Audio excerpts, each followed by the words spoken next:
चलो भाई, चैप्टर है आपका बैलेंस ऑफ पेमेंट, हिंदी भुगतान शेष का बड़ा सीधा सा चैप्टर। बैलेंस ऑफ पेमेंट का मतलब क्या है, पहले तुम्हें ये समझना पड़ेगा।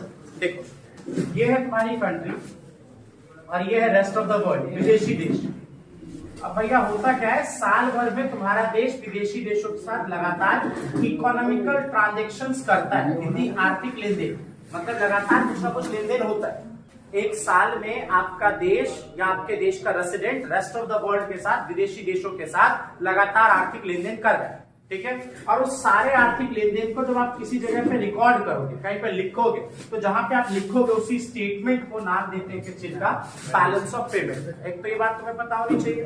दूसरी बात तुम्हें ये पता होनी चाहिए कि जो बैलेंस ऑफ पेमेंट होता है ना, उसमें 4 टाइप के इकोनॉमिक ट्रांजैक्शन होते हैं। मतलब मैंने क्या कहा कि एक कंट्री या उसका resident rest of the world के साथ, विदेशी देशों के साथ इकोनॉमिकल ट्रांजैक्शन कर रहे हैं, और उस इकोनॉमिकल ट्रांजैक्शन को आप जिस स्टेटमेंट में लिखोगे उसी स्टेटमेंट को बैलेंस ऑफ पेमेंट बोलते हैं। पूरे एक साल के लिए बनता है, ठीक है। और 4 टाइप के इकोनॉमिकल ट्रांजैक्शन होते हैं, 4 टाइप के लेन देन एक देश या उसका resident rest of the world के साथ कर सकता है। पहला visible item trade. Visible item trade मतलब दिखने वाली चीजों का ट्रेड। दूसरा इनविजिबल आइटम ट्रेड, मतलब ऐसी चीजों का ट्रेड जो दिखता नहीं है लेकिन होता है, सर्विसेज, सेवाओं का ट्रेड, ठीक है।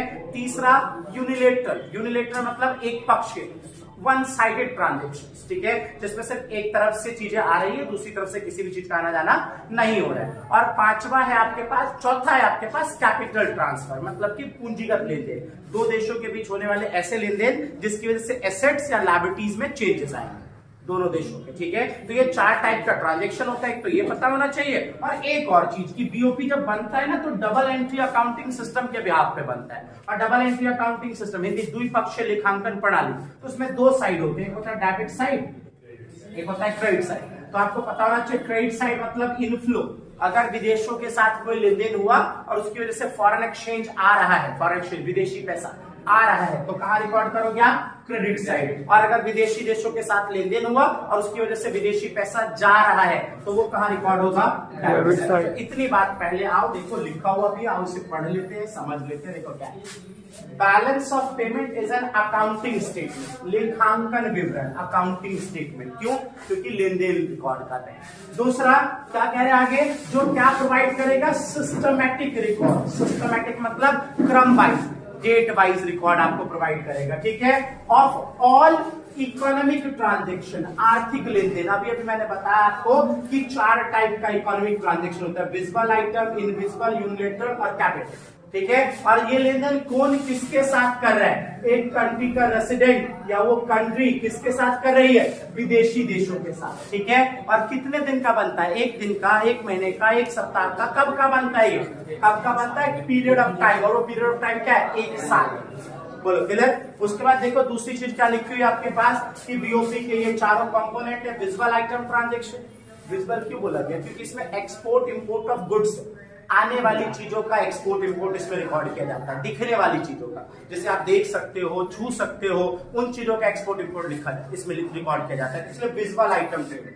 दूसरा इनविजिबल आइटम ट्रेड। इनविजिबल अदृश्य मतलब सर्विस का लेन देन, ठीक है। सर्विस 2 टाइप की होती है, आगे मैं बोलूंगा अभी, फैक्टर और नॉन फैक्टर, कारक और गैर कारक। देखो फैक्टर सर्विस तुम पहचानते हो, लैंड, लेबर, कैपिटल, एंटरप्रेन्योर, है ना, भूमि, श्रम, पूंजी, उद्यम, ये चारों कारक सेवाएं हैं। और इसके अलावा बाकी बैंकिंग, इंश्योरेंस, शिपिंग और अदर सारी सर्विसेज नॉन फैक्टर, गैर कारक सेवाएं। तो बीओपी में आप फैक्टर और नॉन फैक्टर दोनों टाइप के लेन देन को रिकॉर्ड करते हो। तीसरा unilateral transfer, one sided transaction, एक तरफा लेन देन। अगर एक देश किसी देश को दान दे रहा है, दान मतलब ग्रांट दे रहा है, गिफ्ट दे रहा है, पर्सनल रेमिटेंसेस, आपके देश का रेसिडेंट विदेशों में रह रहे हैं और वहां से कमा के अपने परिवार को भेज रहे हैं, ठीक है, तो ये सारे वन साइडेड लेन देन कहां रिकॉर्ड करते हो आप, यूनिलेटरल ट्रांसफर। चौथा है आपका कैपिटल अकाउंट। आपको पता चल गया कि ये ऐसे लेन देन रिकॉर्ड करता है जो एक देश दूसरे देश के साथ कर रहा है, और इस लेन देन के होने की वजह से एसेट्स का बढ़ना या घटना और लायबिलिटीज का बढ़ना या घटना होता है। अगर एक देश ने दूसरे देश के साथ लेन देन किया और इसकी वजह से एसेट्स या लायबिलिटी में इंक्रीज डिक्रीज आया, तो वो सब कहां रिकॉर्ड होगा, आपके बीओपी के कैपिटल अकाउंट में। फिर उसके बाद स्ट्रक्चर ऑफ बीओपी, मैंने आपको पहले बता दिया कि बीओपी का स्ट्रक्चर कैसा होता है, डबल एंट्री अकाउंटिंग सिस्टम पे चलता है BOP. Double entry accounting system बोले तो दो साइड होगी, debit side, credit side. Debit side को हमने यहाँ पे क्या बोल रखा है, डेबिट साइड यहाँ पे क्या होता है आपका आउटफ्लो साइड, मतलब अगर विदेशी पैसा जा रहा है, कोई लेन देन हो रहा है उसकी वजह से विदेशी पैसा जा रहा है, जैसे हमने फॉरेन कंट्री को लोन दे दिया तो क्या हुआ, आउटफ्लो हुआ ना, कहाँ रिकॉर्ड होगा, डेबिट साइड। हमने फॉरेन कंट्री से लोन ले लिया तो क्या हुआ, विदेशी पैसों का इनफ्लो हुआ, कहाँ रिकॉर्ड होगा, इनफ्लो साइड। कौन सा इनफ्लो साइड, क्रेडिट साइड। तो पक्का पता लग गया कि भाई डबल एंट्री सिस्टम, डेबिट और क्रेडिट दो साइड, क्रेडिट मतलब इनफ्लो, डेबिट मतलब आउटफ्लो। अब उसके बाद ये देखो कि अगर डेबिट और क्रेडिट दोनों बराबर है, रिसिप्ट मतलब क्रेडिट साइड है ना, और पेमेंट मतलब डेबिट साइड, दोनों इक्वल है तो बीओपी बैलेंस्ड है, संतुलन में है। अगर क्या है, अगर रिसिप्ट बड़ा है मतलब क्रेडिट बड़ा है और डेबिट क्या है, डेबिट आपका छोटा है मतलब पेमेंट साइड छोटी है, तो बीओपी किसमें आपका सरप्लस में। और अगर सीन क्या हो जाए, अगर सीन हो जाए कि रिसिप्ट साइड मतलब क्रेडिट छोटा है, पेमेंट मतलब डेबिट बड़ा है, तो बीओपी आपका किस में चला गया, डेफिसिट में चला गया, घाटे में चला गया। बोलो तीनों बात ठीक, पक्का। अब अगली चीज समझो, ये जो मैंने समझाया वो मैंने पढ़ लिया बोर्ड से। अभी अगली चीज समझो, बीओटी क्या होता है, बैलेंस ऑफ ट्रेड क्या होता है। हिंदी वो था भुगतान शेष, ये है व्यापार शेष, कि भाई व्यापार शेष किसे कहते हैं। जब बात होती है बीओपी की तो हम तो चारों ट्रांजैक्शन लिखते हैं, लेकिन जब बात होती है बीओटी बैलेंस ऑफ ट्रेड की तो सिर्फ उन चीजों का लेन देन जो दृश्य, जो विजुअल आइटम्स है ना।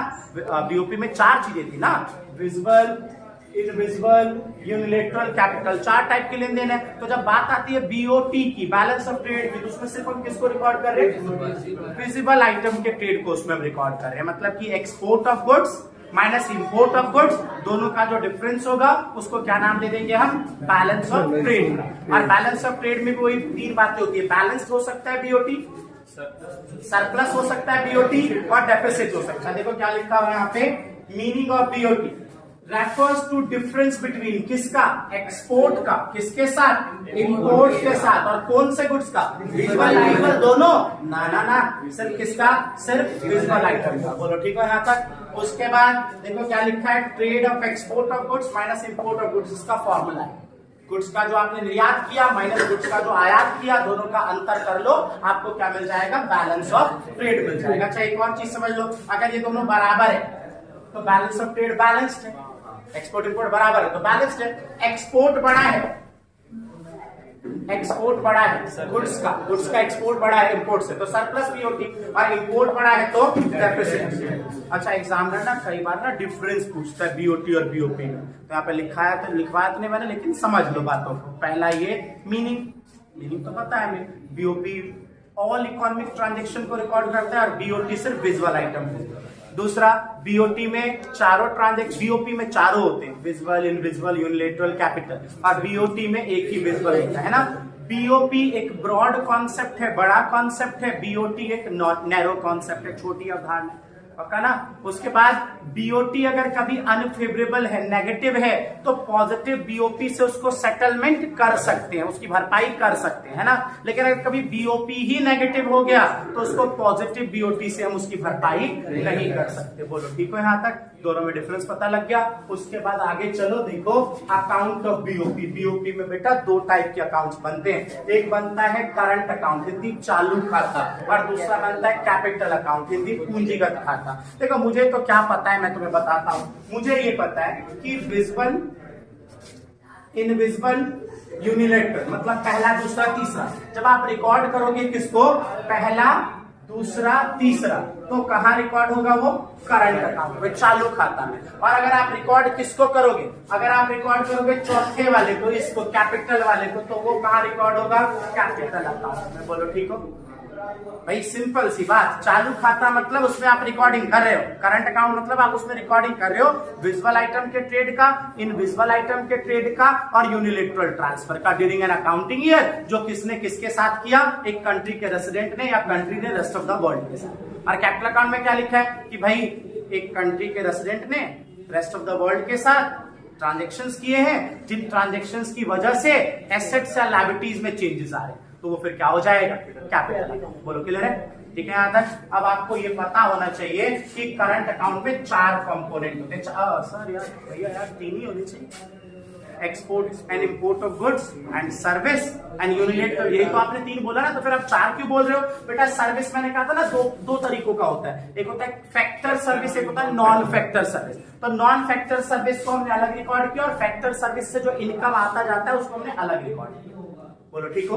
देखो सबसे पहला क्या लिखा है? Export import of goods. बेटा देखो बहुत क्लियर, अगर आपने गुड्स का एक्सपोर्ट किया तो पैसा आएगा फॉरेन एक्सचेंज आएगा ना। एक्सपोर्ट ऑफ गुड्स से फॉरेन एक्सचेंज आता है। तो बीओपी के करंट अकाउंट के क्रेडिट साइड आप रिकॉर्ड कर लोगे एक्सपोर्ट ऑफ गुड्स। अगर आपने इंपोर्ट किया गुड्स का तो पैसा जाएगा बीओपी के करंट अकाउंट के, क्योंकि करंट अकाउंट का कंपोनेंट है ना, कहां पे? Debit side record. बोलो क्लियर है?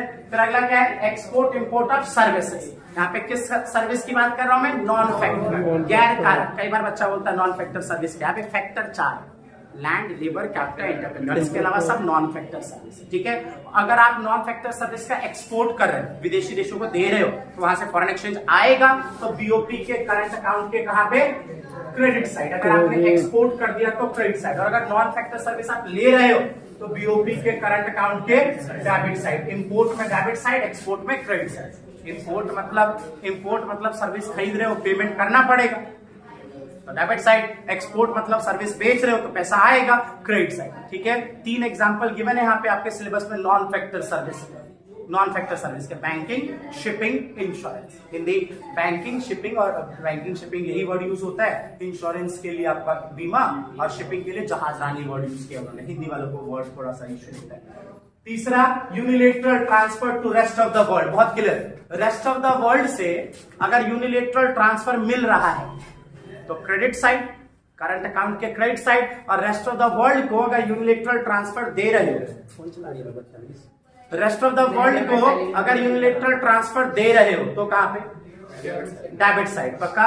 मान लो किसी देश से गिफ्ट मिला, डोनेशन मिला, है ना, पर्सनल रेमिटेंस मिला, तो बीओपी के करंट अकाउंट के क्रेडिट साइड, और आपने दिया तो बीओपी के करंट अकाउंट के डेबिट साइड। बोलो क्लियर यहां तक? उसके बाद last, income receipt and payment from to and from abroad. अगर फॉरेन कंट्री से इनकम मिली है, आपको रेंट मिला है, इंटरेस्ट मिला है और प्रॉफिट मिला है, तो बीओपी में क्रेडिट साइड। और अगर आपने दिया है रेंट, इंटरेस्ट या प्रॉफिट दिया है, पेमेंट किया है, तो बीओपी के करंट अकाउंट में डेबिट साइड। बोलो ठीक हो? पक्का? अगली चीज पे आ जाओ। देखो तुम्हें पता होना चाहिए, जब बीओपी के करंट अकाउंट की टोटलिंग होती है तो करंट अकाउंट बैलेंस भी आ सकता है। अगर करंट अकाउंट का डेबिट और क्रेडिट बराबर है तो बैलेंस। अगर करंट अकाउंट का क्रेडिट बड़ा है, डेबिट छोटा है, तो सरप्लस। उसे क्या बोलते हैं? Current account surplus. और करंट अकाउंट सरप्लस पता है क्या रिप्रेजेंट करता है? कि lender to the rest of the world. आप इस पोजीशन में हो कि विदेशी देशों को आप लोन दे सकते। पक्का ना? और अगर कभी ऐसा हो गया कि करंट अकाउंट डेफिसिट हो गया, करंट अकाउंट का डेबिट साइड छोटा हो गया, बड़ा हो गया, क्रेडिट साइड छोटा हो गया, तो करंट अकाउंट डेफिसिट, चालू खाता घाटा। और अब आपको रेस्ट ऑफ द वर्ल्ड से क्या करना पड़ेगा? बोरो करना पड़ेगा, उधार लेना पड़ेगा। बोलो ठीक है? करंट अकाउंट 100% क्लियर सबको? इधर आ जाओ, कैपिटल अकाउंट। मीनिंग तो हो गया, एक कंट्री या उसका resident rest of the world के साथ कर रहा है ट्रांजेक्शन, और उस ट्रांजेक्शन से किसमें चेंज आ रहा है? एसेट्स या लायबिलिटीज में चेंज आ रहा है, तो कहां रिकॉर्ड होगा? कैपिटल अकाउंट में। और 3 चीजें हैं इसमें, 2 तो ज्यादा मुश्किल नहीं है, तीसरी बढ़िया है। ठीक है, सबसे पहला क्या है? Borrowing and lending from and to abroad. विदेशों से उधार, विदेशों को उधार। तुम बताओ मुझे, विदेशों को उधार, अगर फॉरेन कंट्री को आप लैंडिंग करोगे, लोन दोगे, नहीं ठीक है, पैसा जा रहा है डेबिट साइड, बहुत बढ़िया, मैं समझ गया। लेकिन ये बताओ कि जब आप लोन दोगे तो आपका एसेट्स बढ़ा ना, तो बढ़ा तो एसेट्स में चेंज आया तो कैपिटल अकाउंट, और कैपिटल अकाउंट में कौन सी तरफ? Debit side. समझ गए मेरी बात? अच्छा, सेम इसी तरीके से तुमने कोई पुराना लोन ले रखा था, उसकी पेमेंट कर रहे हो, फिर पैसा जा रहा है और लायबिलिटी कम हो रही है, तो बीओपी के कैपिटल अकाउंट में डेबिट साइड क्यों? क्योंकि फॉरेन एक्सचेंज का आउटफ्लो हो रहा है और लायबिलिटी कम हो रही है, तो इसलिए कैपिटल अकाउंट में कंफर्टेबल। अच्छा, ये तो हो गई बात किसकी? Borrowing and landing. क्लियर बात है यहाँ तक? अगर आपने किसी को लोन दिया या पुराने लोन का पेमेंट किया, दोबारा बोल रहा हूं, किसी को लोन दिया या पुराने लोन का पेमेंट किया, दोनों में आउटफ्लो है, तो डेबिट साइड रिकॉर्ड होगा। लोन दिया तो आपकी एसेट्स बनी, और पेमेंट किया तो लायबिलिटी घटी। बोलो क्लियर है? सेम इसी का उल्टा कर दो, किसी से लोन ले रहे हो या किसी को लोन दे रखा था उसकी पेमेंट ले रहे हो, दोनों केस में पैसा आ रहा है, क्रेडिट साइड में रिकॉर्ड करेंगे। और देखो जब लोन ले रहे हो तो लायबिलिटी बन रही है और पुराने लोन का रीपेमेंट हो रहा है, मिल रहा है तुम्हें, तो एसेट्स घट रहा है। इसलिए कहां पे जा रहे हैं हम? क्रेडिट साइड, आपका क्रेडिट साइड कैपिटल अकाउंट। चलो यहां तक। उसके बाद तुम्हें पता होना चाहिए, छोटी सी चीज बता रहा हूं, जो बोरोइंग्स होता है ना उसका दो टाइप, जो बोरोइंग होता है ना उधार, उसके दो टाइप होते हैं। एक होता है असिस्टेंस बोरोइंग, एक होता है कमर्शियल बोरोइंग। असिस्टेंस मतलब हेल्प की फॉर्म। अगर कोई देश किसी को असिस्टेंस बोरोइंग देता है ना तो मार्केट रेट ऑफ इंटरेस्ट से सस्ता देता है, बाजार में जो ब्याज का दर चल रहा है ना उससे सस्ते में मिल जाएगा आपको असिस्टेंस बोरोइंग। और दूसरा कौन सा होता है? Commercial borrowing. इसकी क्या खासियत है? मार्केट रेट ऑफ इंटरेस्ट जो है उसी रेट पर आपको ये मिलेगा। ठीक है, ये एक छोटी सी मैंने अलग से बात बता दी कि बोरोइंग के दो टाइप है, उधार के दो टाइप है, असिस्टेंस एंड कमर्शियल, सहायता के रूप में और व्यवसाय। तो कमर्शियल में क्या है, जो बाजार में रेट ऑफ इंटरेस्ट है उस पर मिलेगा, और असिस्टेंस में क्या है, बाजार रेट ऑफ इंटरेस्ट से सस्ता मिलेगा। बोलो डरो यहाँ तक। इस पे आ जाओ यार, बेफालतू का point, investment to and from abroad. तुम बताओ, अब्रॉड वाले तुम्हारे यहाँ पे इन्वेस्टमेंट कर रहे हैं, पहली बात तो पैसा आ रहा है तो बीओपी के क्रेडिट साइड में जाएंगे, और दूसरी बात तुम्हारे पर कर्जा बना, उन्होंने उनका एसेट्स बना, आपकी लायबिलिटी बनी, तो इसलिए हम कैपिटल अकाउंट में जाएंगे, कैपिटल अकाउंट में क्रेडिट साइड। और अगर तुम्हारे यहाँ के इन्वेस्टर फॉरेन में इन्वेस्ट कर रहे हैं तो हमारा एसेट्स बना, इसलिए कैपिटल में जा रहे हैं, और पैसों का आउटफ्लो हो रहा है इसलिए डेबिट साइड में रिकॉर्ड करेंगे। बोलो क्लियर है? यहाँ पे भी एक छोटी सी चीज समझाऊंगा। इन्वेस्टमेंट के दो टाइप होते हैं, एक होता है एफडीआई, फॉरेन डायरेक्ट इन्वेस्टमेंट, विदेशी प्रत्यक्ष निवेश, और एक होता है एफआईआई, फॉरेन इंस्टीट्यूशनल इन्वेस्टमेंट, जिसको पोर्टफोलियो इन्वेस्टमेंट भी बोलते हैं। दोनों में डिफरेंस क्या है? देखो, अगर तुमने कहीं निवेश किया, निवेश करते ही एसेट्स पे तुम्हारा कंट्रोलिंग राइट मिल गया, तुम्हें नियंत्रण का अधिकार मिल गया एसेट्स पे, तो मतलब तुमने वहां पे एफडीआई की, हमने अमेरिका में एक बिल्डिंग खरीदी तो उस बिल्डिंग पे कंट्रोलिंग राइट हमारा हो गया ना, तो ये क्या है? एफडीआई। और हमने अमेरिका की कंपनी का कोई शेयर खरीदा तो क्या वो कंपनी पे हमारा कंट्रोल हो गया? नहीं ना, वो क्या हो गया? एफआईआई, फॉरेन इंस्टीट्यूशनल या पोर्टफोलियो इन्वेस्टमेंट। दोनों में डिफरेंस समझ में आया? कहीं पे आप निवेश करते हो, निवेश करते ही आपको नियंत्रण का अधिकार, कंट्रोलिंग राइट मिल जा रहा है, तो क्या हुआ? FDI, foreign direct investment. जैसे किसी भी देश में आपने लैंड, बिल्डिंग, प्लांट कुछ ऐसा खरीदा, और अगर कंट्रोलिंग राइट नहीं मिल रहा, नियंत्रण का अधिकार नहीं मिल रहा, तो फिर क्या है? वो एफआईआई या पोर्टफोलियो इन्वेस्टमेंट। हिंदी पहला है प्रत्यक्ष निवेश, दूसरा है संस्थागत निवेश। ठीक है यहाँ तक? जैसे आपने किसी कंपनी के शेयर खरीदे, यानी यहाँ तक सबको। अब सबसे इंपॉर्टेंट बात, कंपोनेंट नंबर तीसरा, किसका? Capital account. नाम क्या है? Change in foreign exchange reserve. Change in foreign exchange reserve, विदेशी विनिमय भंडार में परिवर्तन, इसी का एक और नाम है change in official reserve. Change in official reserve, ठीक है ना? अब ये क्या होता है जरा ध्यान देना। एक बार किसी को स्क्रीनशॉट लेना चाहिए, गधे वीडियो वाले लेंगे स्क्रीनशॉट, तो फोटो ले, मैं मिटाऊंगा इसे, फोटो लिखो, डालूंगा फोटो ले, क्योंकि मैं थोड़ा मिटा रहा हूँ, ठीक से नहीं होगा भैया, रुक जा रुक जा।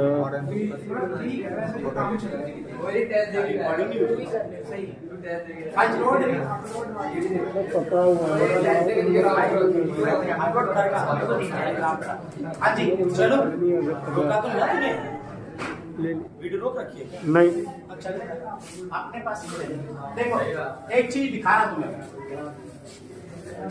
देखो change in foreign exchange reserve समझा रहा हूं, ध्यान देना। बीओपी के दो टाइप्स होते, बीओपी में दो साइड्स होते हैं, आपको पता है, ये debit side, credit side. Debit को मैं क्या बोल रहा हूं? आउटफ्लो, और क्रेडिट को क्या बोल रहा हूं मैं? इनफ्लो। अब देखो होता क्या, ध्यान से समझना इस बात। एक देश ने पूरे साल भर रेस्ट ऑफ द वर्ल्ड, विदेशी देशों के साथ लेन देन, उस लेन देन में करंट अकाउंट के चारों कंपोनेंट रिकॉर्ड थे, export import of goods, service, है ना, unilateral, income from abroad to abroad, सारे रिकॉर्डेड थे। और कैपिटल के दोनों, borrowing and lending to and from abroad, और दूसरा investment to and from abroad, ये सारा रिकॉर्ड। साल का एंड आया, करंट के चारों, कैपिटल के दोनों, साल भर रिकॉर्ड किया आपने, और फिर ईयर का एंड आया।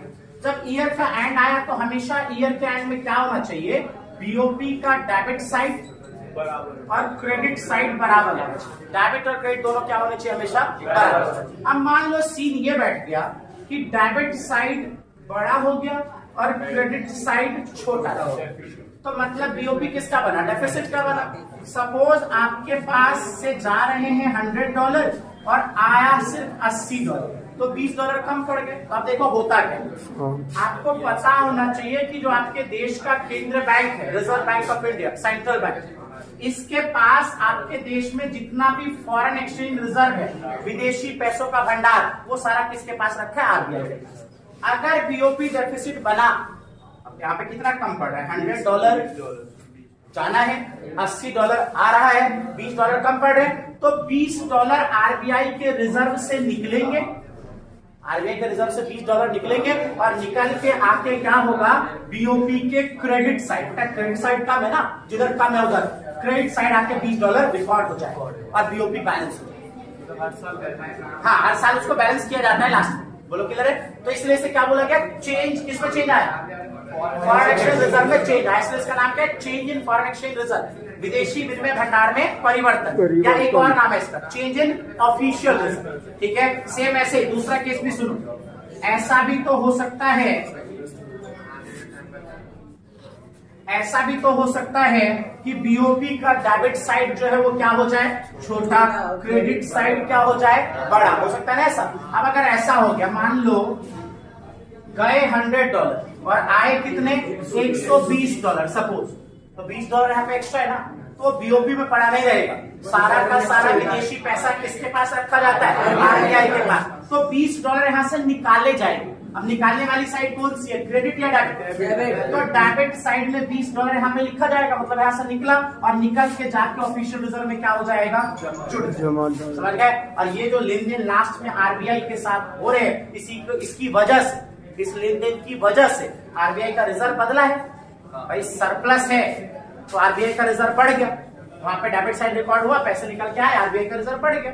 डेफिसिट है तो आरबीआई के रिजर्व से पैसे निकल के आए, इसमें क्रेडिट साइड रिकॉर्ड हुआ है। पक्का? तो इस चेंज को क्या बोलते हैं? Change in foreign exchange reserve या चेंज इन ऑफिशियल रिजर्व। और ये कैपिटल अकाउंट का कौन सा कंपोनेंट होता है? तीसरा। बोलो क्लियर है? एक छोटी सी बात और सुनो, बस 2 मिनट, बहुत इंपॉर्टेंट है। Difference between autonomous and accommodating. Autonomous and accommodating, स्वायत्तमध्ये ऑटोनोमस को स्वायत्त बोलते हैं और एकोमोडेटिंग को समायोजक मध्ये। ठीक है, अब देखो ध्यान समझ, पूरे साल भर एक देश ने रेस्ट ऑफ द वर्ल्ड के साथ, विदेशी देशों के साथ लाभ कमाने के लिए जो लेन देन किए, ये वाले, इसमें पूरा करंट था और कैपिटल। हाँ, तो सुनो मेरी बात, मैं क्या कह रहा था कि भाई बीओपी में साल भर एक कंट्री ने रेस्ट ऑफ द वर्ल्ड के साथ, विदेशी देशों के साथ लाभ कमाने के लिए जो लेन देन किया है, उसको कहते हैं ऑटोनोमस, स्वायत्तमध्ये। ऑटोनोमस क्यों बोल रहे हैं? क्योंकि साल भर हुआ, किसके साथ? विदेशी देशों के साथ। किस उद्देश्य के साथ? लाभ कमाने के लिए, प्रॉफिट कमाने के लिए। तो इन ट्रांजेक्शन को क्या बोल रहे हैं? ऑटोनोमस। इसमें क्या क्या है? करंट के 4 और क्या है? कैपिटल के 2। फिर साल के लास्ट में क्या हुआ? बीओपी बराबर नहीं आया। जब बीओपी बराबर नहीं आया तो कुछ ट्रांजैक्शन, कुछ लेन देन आपने किसके साथ किया? अपने आरबीआई के साथ। क्यों? ताकि बीओपी क्या हो जाए? बराबर हो जाए। तो इस ट्रांजैक्शन को क्या बोलते हैं? एकोमोडेटिंग, समायोजक मध्ये। एक डिफरेंस क्लियर? ऑटोनोमस और एकोमोडेटिंग में एक मतलब क्लियर की मीनिंग क्या होता है? ऑटोनोमस ट्रांजैक्शन हम रेस्ट ऑफ द वर्ल्ड के साथ प्रॉफिट मोटिव से साल भर करते हैं, और एकोमोडेटिंग अपने आरबीआई के साथ इसलिए करते हैं ताकि ऑटोनोमस में जो सरप्लस या डेफिसिट है उसे भरा जा सके, है ना? अच्छा, दूसरा डिफरेंस, ये रेस्ट ऑफ द वर्ल्ड के साथ होता है, ये अपने आरबीआई के साथ होता है। तीसरा डिफरेंस, इसमें पूरा करंट आता है, 4 कंपोनेंट, और कैपिटल के भी 2 आते हैं। इसमें सिर्फ एक आता है कैपिटल वाला। ठीक है, और एक आखिरी डिफरेंस कि ये जो ऑटोनोमस है ना, इसे अबव द लाइन ट्रांजैक्शन बोला जाता है, रेखा से ऊपर। रेखा से ऊपर क्यों? टोटलिंग से पहले के लिए देना, और दूसरे वाले का नाम क्या होना चाहिए? बिलो द लाइन, रेखा से नीचे के लिए। ठीक है, तो ये आपका बीओपी है, इसे आप कर लेना। हाँ, पढ़